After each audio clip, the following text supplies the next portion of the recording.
So we've set up the camera so hopefully you can watch the wood splitter 34-ton Bluebird that we rented from a local rental place. And we have our giant pile of wood, which is where the camera is actually sitting. So we'll take a little bit of video from this side so you can see how the machine works a little and watch the wood split, and then we'll take some video from the other side so you can watch the wood pile disappear in time lapse. Here's a shot of the wood that we already split before I started recording, just to give you an idea of how full the trailer is before we start. Please take these next few seconds to hit that subscribe button and support us so we can keep making videos for you. Thanks. I've already done a trailer full of wood, and we started on the little one, and that big trailer is a 6x10, and every time we've purchased wood, we've gotten 2 face cords of wood. Not a full cord, but 2 face cords. And I think there's 3 face cords in a cord. Don't quote me on that. I'm sure if I'm wrong, you'll put it in the comments. Somebody will. But so we were going to buy a machine, log splitter, and I found a nice one for 850 bucks used. And I passed on it only because I thought, you know, if I split all this wood I have, and I didn't realize how much I was going to have, if I split it all, then I probably won't need it again for a couple of years. So I called my local rental company, and I got this 34-ton for $55 a day. So I rented it on Saturday morning. I got there at 7:30, and of course they're closed on Sunday, so I get to use it Saturday and Sunday because there's no hour meters on these things, and they even said it, and then return it on Monday. So for 2 days, 55 bucks, I can split all this wood, and as you can see, we've got so much wood here, we probably won't need to split wood for at least 3 more years at the rate that we burn wood. Our house holds heat really well. So again, purchase it for 850 bucks, 1,000 bucks, sometimes new, 1,200, and it's a piece of equipment that you have to maintain when it sits there for a few years or a couple years and you don't. Now, if you're using wood every year and you're splitting a lot of it, well then buy the machine. But for us, it was better to rent it. So let's get started.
we're going to start splitting some of these big rounds. Some of these are 18, 20 inches, and I just can't lift them. This is oak and different types of maple. Just can't lift it, it's too heavy. So we're going to turn this thing up into the vertical position versus the horizontal. And sometimes you'll see they just come horizontal and they've got a log lift, and it just takes more time. So we're going to split it up because this one doesn't have the log lift. So over here, there's just a little knob.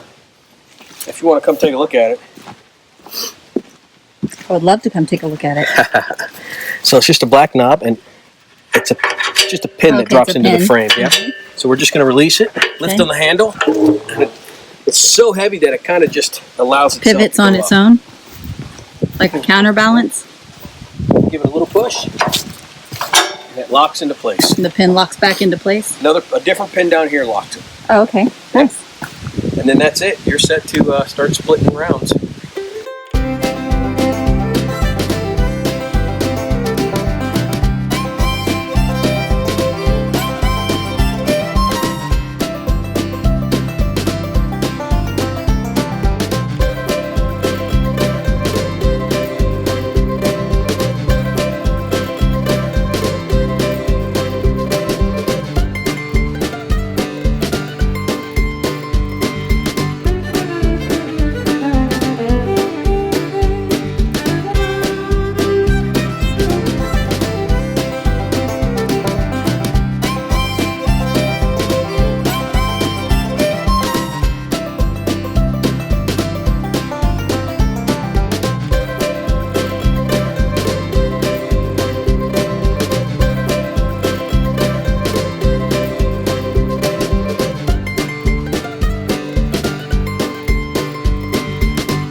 All right, good morning, everybody.